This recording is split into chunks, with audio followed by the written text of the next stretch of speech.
बिस्मिल्लाहिर्रहमानिर्रहीम अल्लाहुम्मा सल्लि अला सय्यदिना व मौलाना मुहम्मद व अला आलि सय्यदिना व मौलाना मुहम्मद व बारिक वसल्लम वसल्लु अलैहि। प्रिंट ऑन डिमांड का आज हमारा लेक्चर 3 है जी। पहले लेक्चर्स में हम सबसे पहले प्रिंटिंग की नीड के बारे में समझ चुके हैं। बेसिकली प्रिंट ऑन डिमांड होता क्या है इसके बारे में समझ चुके हैं। और आज का जो लेक्चर है ये बड़ा अहम लेक्चर है। इस लेक्चर में हम समझेंगे पेपर के बारे में, क्योंकि प्रिंटिंग में दो ही चीज़ें सबसे ज़्यादा अहम है, प्रिंटिंग मशीन या प्रिंटिंग का प्रोसेस, और दूसरी अहम चीज़ जो है वो हमारे है प्रिंटिंग का पेपर। तो आज की हमारी जितनी भी डिस्कशन होगी वो सारी पेपर के मतलब होगी। तो ये बड़ी अहम चीज़ है, इसके बारे में आपने बड़ी डिटेल से समझना है। कोई क्वेश्चन है तो क्वेश्चन करना है ताकि हम इसको जो है क्लोज़ करके फिर नेक्स्ट आगे चल सकें। अच्छा, ये हमने समझना है कि सबसे पहले कि जो पेपर अवेलेबल होता है मार्केट में जिससे प्रिंटिंग होती है, एक तो उसकी टाइप्स बड़ी होती हैं, उसके साइज़ काफ़ी सारे होते हैं, तो और वो रिम्स की सूरत में होता है। जो पेपर होता है वो 23-36 का एक साइज़ होता है, 23 इंच सिर्फ 36 इंच। और दूसरा साइज़ जो होता है वो 27-34 होता है, जिसका आधा 17-27 होता है। फिर 25-36 होता है, फिर 20-30 होता है, फिर 17-24 होता है, और उसके अलावा 22-28 होता है, और 25-30 होता है। ये 17-24 मुझसे गलत लिखा गया है जी, मेरे दिमाग में आ गया था, ये 17-27 होता है। ठीक है जी, ये एक्चुअली पेपर के साइजेस होते हैं। 23-36 होता है, 27-34, 25-36, 20-30, 17-27, 22-28 और 25-30। ये सिर्फ साइजेस हैं। इसके बारे में इसको हम वापस आके दोबारा डिस्कस करेंगे। इसके बाद हम डिस्कस करते हैं सबसे पहले पेपर की टाइप्स में। अच्छा, पेपर जो होता है इसमें, अब पेपर को अगर आपने समझना है, एक आम पेपर होता है जिसमें नोटबुक्स वगैरह प्रिंट होती हैं। एक उससे थोड़ा सा अच्छा होता है जिसको हम इम्पोर्टेड पेपर कहते हैं। उस पेपर में जो है उसमें बुक्स होती हैं और अच्छी नोटबुक्स भी समटाइम्स प्रिंट होती हैं। इसके बाद एक और पेपर होता है जिसे हम आर्ट पेपर कहते हैं। आर्ट पेपर एक ग्लेज्ड किस्म का पेपर होता है जो पैकेजिंग में इस्तेमाल होता है। आपके फ्लायर्स वगैरह उसमें प्रिंट होते हैं। फिर मैट या टेक्सचर्ड पेपर होता है। ये डॉक्टर्स के जो लेटर पैड होते हैं, आमतौर पे येलो कलर का एक आपने पेपर देखा होगा जिसके अंदर सेल्फ डिज़ाइन होता है, मुख्तलिफ तरह के टेक्सचर बने होते हैं।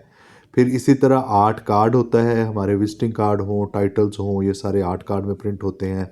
स्टिकर्स होते हैं, ब्लीच बोर्ड्स होते हैं, और न्यूज़पेपर होते हैं। तो अब मैं ज़रा डिटेल से एक एक पेपर की टाइप को डिस्कस करूँगा।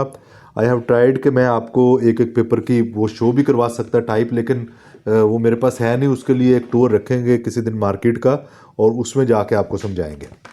अच्छा, जो लोकल पेपर होता है वो हमारे पास, अब ये जो चीज़ें मैं आपको समझाने लगा हूँ ये टोटल मार्केट की टर्मिनोलॉजी है, इसको आपने समझना है। अब लोकल पेपर हमारे पास 55 ग्राम में अवेलेबल होता है, 68 ग्राम में अवेलेबल होता है, और 70 ग्राम में अवेलेबल होता है। अब ये 55 ग्राम होता क्या है, इस बात को समझना ज़रूरी है। होता क्या है कि अगर आप 1 स्क्वायर मीटर लें पेपर का, तो उसका अगर आप वज़न करें तो वो 55 ग्राम होगा। इसी तरह 1 स्क्वायर मीटर लें, उसका अगर 68 ग्राम होगा तो वो ज़्यादा अच्छा पेपर होगा। 70 ग्राम होगा तो उससे ज़्यादा अच्छा पेपर होगा। तो पेपर की क्वालिटी को मेजर करने का जो तरीका है वो क्या होता है कि वो ग्रामेज में होता है। वो, अब देखें, एक साइज़ आ गया पहले, दूसरा ग्राम आ गया। तो आपने अगर किसी दुकान पे जाके पेपर लेना है तो आप क्या कहेंगे कि मुझे 23-36 का लोकल पेपर चाहिए जो कि 55 ग्राम हो, या मुझे 20-30 का लोकल पेपर चाहिए जो कि 68 ग्राम हो। ठीक है, ये पेपर की ग्रामेज होती है जो पेपर मार्केट से प्रिंटिंग के लिए आप पेपर लेते हैं। और ये जो पेपर की ग्रामेज होती है ये उसकी क्वालिटी को करती है। अब मैंने इसके मोटे मोटे यूजेस भी लिख दिए हैं इसमें। इसमें क्या है कि हमारा जो ऑफसेट पेपर है 55 ग्राम, 68 ग्राम, या आमतौर पे जो इश्तिहार छपते हैं सिंगल कलर के, उसके लिए इस्तेमाल होता है। पम्फलेट्स होते हैं, नोटबुक्स के लिए इस्तेमाल होता है। फिर उसके बाद ऑफसेट पेपर इंपोर्टेड होता है। अब ये बात आपने जहन में रखनी है कि पाकिस्तान में आम तौर पे जो पेपर्स बनते हैं वो 68 ग्राम और मैक्सिमम 70 ग्राम तक बनते हैं जो कि मार्केट में यूज़ होते हैं। एक पाकिस्तान में पेपर मिल है, बुल्ले शाह पेपर मिल, वो अच्छी क्वालिटी का पेपर बनाती है, लेकिन वो ज़्यादातर पेपर मार्केट में नहीं होता। वो ज़्यादातर पेपर रिम्स की सूरत में पैक करके, कॉपी मेट उनका ब्रांड है, जो पैक करके वो मार्केट में सेल करते हैं। अब इसके बाद अगले जो पेपर होते हैं वो सारे होते हैं 70 ग्राम, 80 ग्राम, 90 ग्राम, 110 ग्राम तक। ये सारे बड़े अच्छे फाइन किस्म के पेपर होते हैं। आपने कारपोरेट लेटर हेड्स देखे होंगे, इन्वेलप्स बने हुए होते हैं, छोटे पैड्स होते हैं, होटल्स के पैड होते हैं, कैश मेमोज होती हैं, बिल बुक्स होते हैं, उन सब पे स्टेशनरी पे यही पेपर यूज़ होते हैं जो कि 70 ग्राम से शुरू होके 110 ग्राम तक जाते हैं। अब ये बात अब आपने समझनी है कि 70 ग्राम वाला पेपर बारीक होगा, 80 वाला उससे मोटा होगा, 90 वाला उससे मोटा होगा, और बाय द टाइम जब आप मुख्तलिफ चीज़ों पे काम करते रहेंगे, आपको प्रैक्टिस हो गई, तो पेपर को पकड़ के आपको आइडिया हो जाएगा कि ये 70 ग्राम है या 80 ग्राम है या 90 ग्राम है। अच्छा, इसी तरह जो आर्ट पेपर होता है, जितने हमारे फ्लायर्स हैं, मैगज़ीन हैं, रिपोर्ट कार्ड्स हैं, लेबल्स हैं, इन सब में इस्तेमाल होता है। और इसमें 80 ग्राम होता है, 90 ग्राम होता है, 105 ग्राम होता है, 113 ग्राम होता है, 128 ग्राम होता है, और 150 ग्राम तक जाता है। तो ये मुख्तलिफ उसकी ज़रूरत के मुताबिक ये सारे पेपर जो हैं इस तरह इस्तेमाल होते हैं। फिर इसी में ये ग्लॉसी होता है। यही आर्ट पेपर जो है ये मैट फिनिश में भी होता है। मैट फिनिश में क्या होता है कि आपने किसी जगह पे डार्क बैकग्राउंड में काम करना है, या कुछ लोग मैट फिनिश को पसंद करते हैं, तो इसके ऊपर जब ये प्रिंटिंग होती है तो उसकी फिनिशिंग जो है ये मैट हो जाती है। इसमें 105 ग्राम, 113 ग्राम, 128 ग्राम, 150 ग्राम तक पेपर होता है। फिर आर्ट कार्ड जो हमारा टेक्सचर पेपर जो है, टेक्सचर पेपर, फैंसी पेपर इसको कहते हैं। ये पेपर जिस तरह मैंने आपको बताया कि डॉक्टर्स के लेटर हेड होते हैं उसमें इस्तेमाल होता है, या और भी तरह के ऑफिशियल डॉक्यूमेंट्स होते हैं, उनको बनाने के लिए ये पेपर यूज़ होता है, जो कि 105 ग्राम होता है। इसी तरह हाँ जी, किसकी नहीं नहीं, रहने तो छोड़। अच्छा, इसके बाद जी हमारा आर्ट कार्ड जो होता है, आर्ट कार्ड 150 ग्राम, 200 ग्राम, 230 ग्राम, 260 ग्राम, 300 ग्राम, 350 ग्राम पे होता है। ये वाला जितने भी कार्ड्स होते हैं, या आपके जो विजिटिंग कार्ड बनते हैं, आपके इनविटेशन कार्ड्स बनते हैं, आपके वेडिंग कार्ड्स बनते हैं, आपकी बुक्स के टाइटल्स बनते हैं, ये सारे कार्ड वहाँ पे इस्तेमाल होते हैं। फिर स्टिकर, जैसा कि आपको पता है कि मुख्तलिफ जगह पे लेबलिंग के लिए इस्तेमाल होते हैं। इसमें वाइट बैक स्टिकर होता है, येलो बैक स्टिकर होता है, और ट्रांसपेरेंट स्टिकर होता है। ये कमोबेश एक ही ग्राम के स्टिकर्स आते हैं। फिर इसके बाद हमारा ब्लीच बोर्ड या बॉक्स बोर्ड होते हैं। ये सारे जिस तरह कैंडी के डब्बे होते हैं, बिस्किट के डब्बे होते हैं, ये इस डब्बों में इस्तेमाल होते हैं, पैकेजिंग के यूज़ होते हैं। इसकी एक साइड के ऊपर कोटिंग होती है और एक साइड रफ होती है। और न्यूज़पेपर जो है, जिस तरह नाम से ही ज़ाहिर है, ये कि न्यूज़ के लिए इस्तेमाल होता है। तो ये इतनी तरह के पेपर हैं जिनके बारे में आपको समझ होनी ज़रूरी है, क्योंकि जब कस्टमर आएगा वो आपको बताएगा कि मुझे ये चीज़ चाहिए, तो आप उसे रिकमेंड भी कर सकते हैं कि ये कौन से पेपर पे लगनी है, और आपको पता भी होना चाहिए कि इस तरह के पेपर अवेलेबल होते हैं। अब इससे अगली स्लाइड पे चलते हैं। यहाँ पे हम समझेंगे कि मोस्टली जो हमारे ये वाले पेपर्स होते हैं, इनके जो होते हैं बायर्स होते हैं, सॉरी, इसके जो मैन्युफैक्चरर्स होते हैं वो कौन कौन से होते हैं। ऑफसेट पेपर में एक कंपनी है लोकल में, फ्लाइंग है, क्राउन है, ये कंपनीज ऐसी हैं जो कि ज़्यादा हैं। इसी तरह मैंने बुल्ले शाह भी आपको बताया, वो भी काफ़ी कॉमन है उनके पेपर। ऑफसेट में आईके एक कंपनी है, केनमारी एक कंपनी है। इसी तरह ग्लेज पेपर जो होता है वो लीकम का होता है, गोल्डन सन का होता है, स्नार का होता है, निविया का होता है। मैट पेपर भी निविया का होता है, स्नार का होता है। आर्ट कार्ड जो सबसे ज़्यादा इस्तेमाल होता है वो पिंडो का होता है, गोल्डन सन का होता है। एक आजकल नई आई हुई है कंपनी ग्राफिक बोर्ड, इसके आर्ट कार्ड भी होते हैं। स्टिकर जो है लिनटेक एक सबसे अच्छी कंपनी होती है। फिर एक लोकल में प्राइम होता है, वेरीटेक की कंपनी है, उसका स्टिकर होता है। ब्लीच कार्ड जो होते हैं वो हमारे पिंडो के होते हैं, निब्बो के होते हैं, ज़मान के होते हैं। इस तरह के बहुत सारी कंपनी हैं। न्यूज़ या कलर पेपर जो हैं वो हमारे ये जो पोलो, सेंचुरी, ये सारे लिखे हुए हैं, ये सारे इसके बक्स बोर्ड के जो है हमारे ब्रांड हैं, जो बक्स बोर्ड होता है। और न्यूज़पेपर जो होता है वो न्यूज़ इम्पोर्टेंट न्यूज़ के नाम से आता है, उसके पेपर्स होते हैं ये। तो ये हमारा दूसरा जो आ गया, ये आ गया कि हमारा पेपर जो है ये किस किस तरह के मैन्युफैक्चरर का होता है। तो हमें पेपर के मैन्युफैक्चरर का भी पता होना चाहिए, हमें पेपर के साइज़ का भी पता होना चाहिए, और हमें पेपर की मोटाई का भी पता होना चाहिए। इसका मतलब है कि अगर हमने मार्केट से कोई पेपर लेना है तो हमें ये पता होना चाहिए कि हमने 2336 का आर्ट पेपर लेना है, जो कि 128 ग्राम का होगा और लिकम कंपनी का होगा। अब ये चीज़ आप मांगेंगे तो दुकानदार आपको सही चीज़ देगा, और अपनी असल वैरायटी के मुताबिक आप उसके ऊपर प्रिंटिंग कर सकते हैं। इससे नेक्स्ट जो काम है जी, ये सबसे अहम काम है। ये काम क्या है कि आपने अभी तक आपके जहन में ये सवाल होगा कि सर ने ये जितने पेपर बताए हैं इन पेपर से हमारी मर्ज़ी का साइज़ कैसे निकलेगा, हमारी मर्ज़ी की टाइप कैसे निकलेगी, हमने आपके कैसे निकालना है पेपर। तो ये एक तरीका है जिसको मैं आपको समझाता हूँ कि किस तरह आप जो है पेपर का साइज़ निकाल सकते हैं। इसके लिए जी ये तो ऐसे मैंने साइज़ लिखे हुए हैं, ये इसको मैं अगर पेंसिल से आपको, बल्कि मैं वर्ड की फ़ाइल खोलता हूँ, इसमें आपको समझाता हूँ। आप देखें कि एक पेपर है हमारा 23x36, ये इसका साइज़ है। ठीक है, यहाँ से मैं एक पेपर भी उठा लेता हूँ।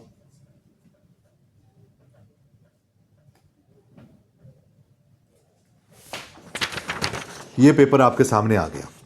लेट्स कंसीडर कि ये हमारा पेपर जो है ये 23x36 साइज़ का है। इस पेपर को अगर हम यहाँ से फोल्ड कर देंगे या कट कर देंगे तो क्या हुआ कि ये पेपर, ये वाली जो साइड थी 23 वाली जो लंबी साइड थी उसको हमने कट कर लिया। ये तो 23x36 था, ये 36 वाली साइज़ थी और ये 23 वाली साइड थी। यहाँ से आपको नज़र आएगा ये 36 वाली साइड थी और ये 23 वाली साइड थी। इसको मैंने अगर यहाँ से कट कर लिया तो ये क्या हुआ, अब ज़रा स्क्रीन पे देखिएगा कि 36 वाली साइड जो है वो हो गई 18 और 23 वाली साइड जो है वो उतनी ही रही। 23x36 का पेपर था, जब वो सेंटर से कट गया तो वो कितना हो गया, 18x23। ठीक है, अब इसको फिर दरमियान से कट कर लेते हैं। अब जब मैंने इसको दरमियान से कट किया तो क्या हुआ, 23 वाली साइड आधी हो गई, ये हो गया 11.5 ज़रब 18। ठीक हो गया। अब इसको मैंने फिर एक और फोल्ड कर लिया। अब ये जो मैंने फोल्ड किया तो ये क्या हुआ कि 18 वाली साइड आधी हो गई, ये हो गया 9 ज़रब 11.5। ठीक है, अब इसको अगर मैं एक और फोल्ड कर लूँगा तो ये उससे भी आधा हो जाएगा। अब इसको जब हम मार्केट में करते हैं तो हम क्या कहते हैं कि ये 23x36 पूरा है, पहला फोल्ड या कट हुआ तो ये 23x36 आधा हो गया, ये दूसरा फोल्ड हुआ तो ये 23x36 चौथा हो गया, तीसरा फोल्ड हुआ तो ये 23x36 आठवां हो गया, चौथा फोल्ड हुआ तो ये 23x36 16वां हो गया। इस तरह से पेपर के साइज निकलते हैं कि एक बड़ी शीट होती है उसको कट किया जाता है, कट करके आपका जो स्टैंडर्ड साइज़ है वो निकल आता है। कोई भी पेपर है उसके स्टैंडर्ड साइज़ को आपको समझ के उस तरह से आप साइज़ निकाल सकते हैं। अब इस चार्ट पे आते हैं, इस चार्ट्स को आपको समझने में मदद मिलेगी। इस चार्ट पे अब मैंने जो इंचेस में साइज़ निकलते हैं वो साइज़ आपने ले लेने हैं। ये फ़ाइल मैं इंशाल्लाह आपको बाद में शेयर कर देता हूँ। इस फाइल में जो साइज़ हैं ये आपके तमाम मसाइल को हल कर देंगे। अब फॉर एग्ज़ाम्पल आपके पास एक साइज़ आ गया है जो कि आपका A4 साइज़ है, तो ये क्या करना है कि आपने उसको मेजर करना है और यहाँ पे मैंने लिखा हुआ है कि ये जो हमारा साइज़ है 23x36 का जो 8वां साइज़ होता है ये A4 साइज़ के करीब करीब होता है, जो कि 9 ज़रब 11.5 होता है। ठीक है, इसी तरह अगर आपको लीगल साइज़ की ज़रूरत है तो वो 27-34 का 8वां साइज़ होता है या 17-27 का चौथा साइज़ होता है, जो कि 8.5 13.5 होते हैं। तो अब ये मैंने सारे साइज़ लिखे हुए हैं। क्या है कि 23-36 आधा जो है वो 18-23 होगा, चौथा है 11.5-18 होगा जो कि A3 के बराबर होता है, आठवां है 9 11.5 होगा, 16वां है 5.75 ज़रब 9 होगा और अगर 32वां साइज़ है तो 4.5 ज़रब 7.5 होगा। इसी तरह अगर 27-34 साइज़ है इसका आधा जो है वो 17-27 होगा, जो चौथा है वो 13.5-17 होगा, आठवां जो है 8.5 13.5 होगा, 16वां जो है वो हमारा साइज़ होगा अल्लाह आपका भला करे 6.75 ज़रब 8.5 और इसका अगर 32वां साइज़ होगा 4.25 6.5 होगा, जो कि आमतौर पे आपकी क्यूटीज़ होती हैं या वो छोटी बिल बुक्स होती हैं उसका हमारा साइज़ बनता है। 20-30 जो है 20-30 का आधा जो है वो 15-20 होता है, उसका आधा जो होता है 10-15 होता है, 10-15 का जो आधा होता है वो 7.5-10 होता है, उसका जो आधा होता है 5 7.5 होता है, उसका जो 32 मतलब ये होगा आधा, चौथा, आठवां, 32वां, 16वां और उसका जो 16वां साइज़ होता है 3.5-5 होता है। इसी तरह जो 25-36 साइज़ होता है वो 18-25 होगा आधा, चौथा होगा 12.5-18 जो कि C3 के करीब होता है, अगर आठवां होगा तो 9 12.5 होगा, अगर 16वां होगा तो 6.5-9 होगा, अगर 32वां होगा तो 4.5 6.5 होगा। तो ये एक पूरा चार्ट है। आपको क्या आसानी है कि चार्ट मैंने बना लिया है, आप क्या करेंगे कि आप उसको मेजर कर लेंगे, कोई भी साइज़ है। फॉर एग्जांपल एक बिल बुक बनने आ गई है और वो जो तैयार हो के बिल बुक है वो बिल बुक आपकी है 5 इंच ज़रब 7 इंच। तो आप देखेंगे कि 5-7 इसके करीब करीब कौन सा साइज़ है। आप देखेंगे कि ये 20-30 का जो 16वां साइज़ है 5 7.5 इससे करीब करीब है। एक बात आपने और जहन में रखनी है कि जब पेपर प्रिंट होता है तो ये नहीं होता कि आपका जो फिनिश पेपर होता है वो उतना ही बड़ा होता है। आपका फिनिश पेपर जो होता है उसको साइडों से कट होना होता है, उसने साइडों से कट होने के बाद फिर आपका साइज़ फिनिश निकलता है। तो जो ओरिजिनल पेपर जिस पे प्रिंटिंग हो रही होती है वो थोड़ा सा बड़ा होता है। तो अगर आप देखें कि आपका अगर फॉर एग्जांपल कोई साइज़ A4 है, A4 जो होता है वो 8.25 और तकरीबन 11.5 होता है। अगर आप किसी पेपर को मेजर करें तो वो अगर आपको ये मिले कि वो 10.5 इंच है और तकरीबन 8 इंच है तो वो आपका साइज़ जो है 9 11.5 होगा, क्योंकि आधा आधा इंच आपको प्रिंटिंग का मार्जिन, कटिंग का मार्जिन ये छोड़ना होता है। तो इन साइजेस के अंदर ही आपने खेलना है। आपने कोई बिल बुक बनानी है, आपने नोटबुक बनानी है, आपने कोई स्टेशनरी प्रिंट करवानी है, ये सारी चीज़ें इसी ही साइज़ के अंदर चलनी है, इसी पेपर की क्वालिटी के अंदर चलनी है, इसी ही साइज़ के अंदर चलनी है। तो आज के लेक्चर को अगर आपने प्रॉपरली समझ लिया, आज के लेक्चर की आपको प्रॉपर समझ आ गई तो आपको साइजेस की समझ आ जाएगी। फैंसी पेपर कौन से होते हैं, वो कौन से साइज़ में आएगा, वो आमतौर पे 25-30 में आता है। अब मेरा एक्सपीरियंस है तो इसलिए मुझे पता है कि कौन सा पेपर कौन से साइज़ से निकलना है। 22-28 पेपर का साइज़ भी होता है, इसके अलावा थोड़े मतलब और साइजेस भी आ जाते हैं, लेकिन आपने उसी में से ही साइज़ निकालना होता है। तो इसको आप और आसानी से समझना चाहें तो क्या होता है कि आपने जो भी साइज़ है, जिस साइज़ पे प्रिंट करना है उसको मेजर कर लेना है और सबसे पहले पेपर चार्ट पे आ जाना है। आपने देखना है कि मेरे पेपर चार्ट के साथ कौन सा साइज़ मैच कर रहा है। उसके बाद आपने डिज़ाइनिंग का मार्जिन छोड़ना है। फॉर एग्जांपल आपका अगर पेपर साइज़ है 9 11.5 तो आप अपना डिज़ाइन जो है वो 8 10.5 में बनाएंगे।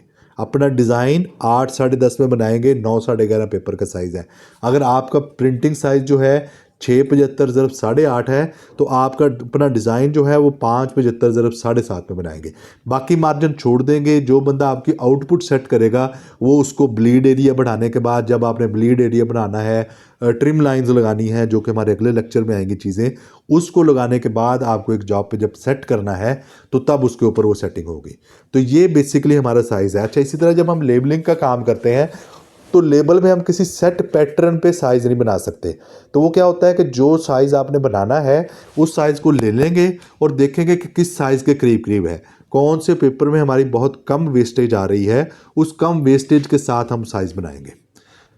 इसको मैंने कंक्लूड किया है कि अगर आपने कोई डिज़ायर्ड साइज़ निकालना है तो हमने क्या करना है कि सबसे पहले पेपर साइज़ वाले साइज़ पे जाना है, उसको मैच करना है। उसके बाद हमने पेपर की क्वालिटी और पेपर का हमने उसका जो है मैन्युफैक्चरर, इन दोनों को मद्देनज़र रखना है। तो इसका मतलब ये हो सकता है कि अगर आपने कोई जॉब प्रिंट करना है तो उसको आप 23-36 के 150 ग्राम आर्ट पेपर पे प्रिंट कर सकते हैं और निविया के पेपर पे प्रिंट कर सकते हैं। इसको मैं और सहूलत करता हूँ। फॉर एग्जांपल आप ये कहते हैं कि मैंने उस्मान साहब 1000 पम्फलेट प्रिंट करवाने हैं जो कि A4 साइज़ के हैं। ये ज़्यादा रेलिवेंट लगेगी आपको बात और ज़्यादा समझ आएगी। और आप ये कहते हैं कि ये मेरे पेपर की क्वालिटी है। मैं उसको पकड़ के एग्जामिन करता हूँ तो मैं समझता हूँ कि ये 115 ग्राम आर्ट पेपर लगा हुआ है। तो अब क्या हुआ कि मैं अपना जो डिज़ाइन बनाऊँगा वो 23-36 के 8वें साइज़ पे बनाऊँगा। 23-36 का अगर मैंने 8वां साइज़ देखना है तो पेपर चार्ट पे चला जाऊँगा और मैं देखूँगा ये 9 11.5 है। और 9 11.5 अगर मेरे पेपर का साइज़ है तो मेरे डिज़ाइन का साइज़ क्या होना चाहिए, वो होना चाहिए 8 10.5। 8 10.5 में मैंने डिज़ाइन बना लिया। डिज़ाइन बना के उसके बाद मैं इसके ऊपर ब्लीड एरिया या बाकी चीज़ें करूँगा। अब जब मैंने उसकी कॉस्टिंग करनी है, देखिए डिज़ाइन बाद में बनाना है, सबसे पहले तो मैंने उसे रेट देना है। तो जब तक मुझे पेपर साइज़ ये नहीं पता होगा कि ये रिम में किस साइज़ का मिलेगा, ये कैसे मिलेगा, मैं अपनी कॉस्टिंग नहीं कर सकूँगा। अब देखें क्या हुआ कि मुझे पता चला कि मुझे 1000 पेपर चाहिए जो कि 23-36 का 8वां साइज़ होगा। मैं सीधा जाऊँगा, कैलकुलेटर निकाल लूँगा, मैं करूँगा 1000 तक़सीम 8। अब मुझे पता चल गया कि मुझे 23-36 के 125 कागज़ चाहिए। अब मुझे चूंकि 1000 पूरा देना है तो उसमें से कुछ पोर्शन ऐसा भी होगा जो कि ख़राब होगा, तो आम तौर पे हम ज़्यादा शीटें लगाते हैं, तो हम 125 की बजाय क्या करेंगे 130 शीटें लगाएंगे। अच्छा, अब हम फ़र्ज़ कर लेते हैं कि ये इस पेपर का जो रिम है, रिम क्या होता है, 500 शीट के बंडल को रिम कहते हैं। ये बात भी ज़हन में रखनी है, मैंने शायद पहले क्लियर नहीं की। 500 शीट का बंडल आता है उसको रिम कहते हैं। 250 शीट के बंडल होते हैं, मतलब रिम में 500 पेपर होते हैं। पैकेट में 100 पेपर होते हैं, रिम में 500 पेपर होते हैं, ये एक स्टैंडर्ड है। अच्छा, मुझे रिम का रेट मिलता है फॉर एग्जाम्पल 20,000 रुपये। मैं क्या करूँगा, 20,000 तकसीम कर दूंगा 500, इसका मतलब है मुझे फ़ी शीट मिल रही है 40 रुपए की। अब मुझे 1000 इश्तिहार के लिए अगर 130 शीटें लेनी है, 130 अरब 40 कर दूंगा तो मैं समझूंगा कि 5200 रुपये का पेपर लगा। इसका मतलब है कि जो इश्तिहार मैंने प्रिंट करना है उस पर 5 रुपये 20 पैसे का खाली पेपर लगेगा, बाकी इसके ऊपर डिज़ाइनिंग कास्ट है, प्रिंटिंग की कास्ट है, फिनिशिंग की कास्ट है, ये सारी कास्ट आनी है। तो आपको कॉस्ट कैलकुलेशन के लिए, डिज़ाइन करने के लिए, पेपर करने के लिए, इन सारी चीज़ों के लिए पेपर को समझना होगा। तो ये बेसिकली हमारा पेपर के मुतल्लिक चीज़ें थी जो कि मैंने कोशिश की है कि आपको पेपर के मुतल्लिक सारी चीज़ें जो है वो गाइड कर दूँ। तो इसके बारे में किसी का कोई क्वेश्चन है या आपकी कोई बात है तो वो प्लीज़ शेयर कर दें ताकि हम इसको जो है कंक्लूड कर सकें। मेरा ख्याल है मैं बहुत ज़्यादा तेज़ी में नहीं बोल रहा हूँ, कोशिश की है आपको समझाने की। कोई भी आपको क्वेश्चन है तो प्लीज़ क्वेश्चन कर लें, मैसेज में कर लें, तो हम ताकि इसको जो है कंक्लूड कर सकें।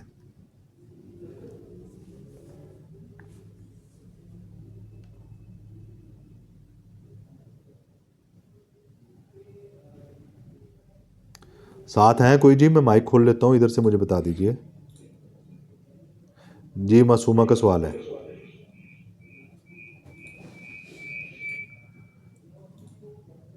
क्वेश्चन नहीं है, बस मेरा ये मानना है कि प्रैक्टिकली हम करेंगे तो ज़्यादा समझ आएगी।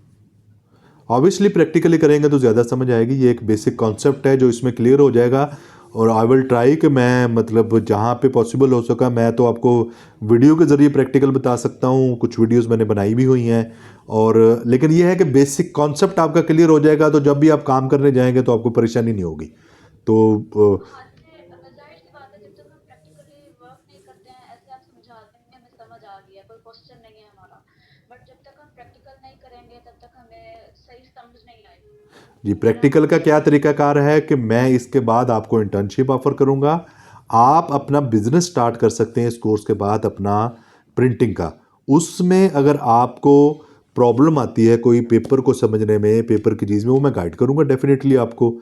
मतलब मेरा एक्चुअली जो पूरा प्रोग्राम है वो पूरी प्रॉपर मेंटोरशिप है जिसके ज़रिए आप भले 10 लोग हैं, 4 लोग हैं, 6 लोग हैं, 8 लोग हैं, वो प्रॉपर समझ के अपना बिजनेस स्टार्ट करें, फिर ही आपको प्रॉपर समझ आएगी। जी, थैंक यू सर। जी, सबा का क्वेश्चन है कि हार्ड पेपर या स्टिकर के लिए कंपनी के पेपर किस कंपनी के बेटर है, हमें तो याद।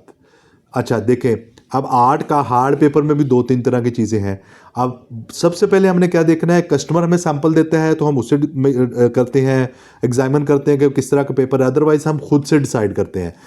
अब आर्ट कार्ड जो होता है 350 ग्राम सबसे हार्ड होता है, लेकिन इसके पैरेलली एक ब्लीच बोर्ड होता है 350 ग्राम। जब आप पैकेजिंग में जाते हैं तो आप ब्लीच बोर्ड यूज़ करते हैं, और जब आपने गिफ्टिंग के लिए, सर्टिफिकेट्स के लिए अगर करना है तो फिर हम आर्ट कार्ड यूज़ करते हैं। ब्लीच बोर्ड और आर्ट कार्ड में फ़र्क क्या है कि ब्लीच बोर्ड की एक साइड जो होती है वो थोड़ी सी रफ होती है और एक साइड फुल शाइन होती है। आर्ट कार्ड की दोनों साइड शाइन होती हैं।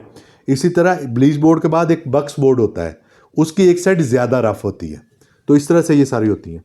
और स्टिकर्स कंपनी का फ़र्क होता है, ट्रांसपेरेंट स्टिकर्स भी होते हैं, आपके सिल्वर स्टिकर्स भी होते हैं, वाइट स्टिकर्स भी होते हैं। वाइट स्टिकर में लिनटेक कंपनी है जो सबसे बड़ी अच्छी कंपनी है, फिर वेरीटेक कंपनी है, प्राइम है, इस तरह की कंपनीज हैं। और स्टिकर सिर्फ 20-30 के साइज़ में आता है, किसी और साइज़ में नहीं आता। एनी अदर क्वेश्चन जी?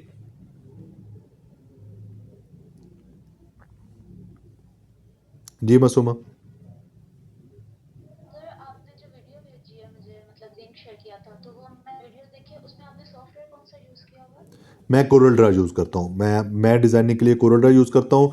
लेकिन ऑल द वे आप ज़्यादा बेहतर है कि इलिस्ट्रेटर यूज़ करें, क्योंकि इलिस्ट्रेटर जो है वो इंडस्ट्री स्टैंडर्ड है। अब हम तो पुराना यूज़ कर रहे हैं तो इसलिए कर रहे हैं। जी, तो उसमें भी ऐसे वो जो जी बिल्कुल वैसे ही है। देखिए आपने क्या करना है कि इलिस्ट्रेटर में जब आप डॉक्यूमेंट शुरू करते हैं तो वो आपसे पूछता है कि आपने डॉक्यूमेंट CMYK में बनानी है या RGB में बनानी है। आप अगर CMYK में ले जाएंगे तो वो CMYK का पैलेट आपको दे देगा। उस पैलेट के अंदर कलर मर्जिंग की सारे ऑप्शन होते हैं, तो आप कलर मिक्स कर सकते हैं। लेकिन अगर आपने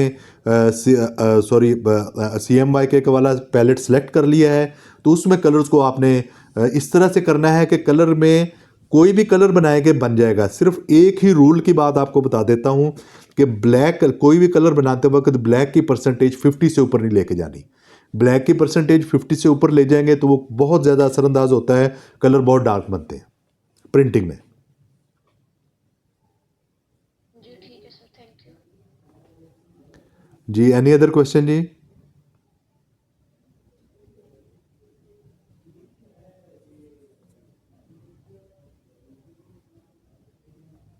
पेपर के बारे में मेरा ये ख्याल है कि आई विल ट्राई के कुछ 2-3 लोग लाहौर मैंने जाना है, लाहौर से अगर कोई अवेलेबल हुआ तो मैं मार्केट में मतलब उनको विज़िट भी करवा सकता हूँ, वो दिखा भी सकता हूँ। इवन किसी प्रेस पे करवाना है वो करवा सकता हूँ। मुख्तलिफ एक्सपो आती रहती हैं, आई विल ट्राई कि मैं एक्सपोज में भी आपको साथ लेकर चल सकूँ। और अगर कोई क्वेश्चन नहीं है तो क्लोज़ कर दें जी। किसी का क्वेश्चन है तो बता दें। कोई बॉय साइड से किसी ने कोई क्वेश्चन नहीं किया जी?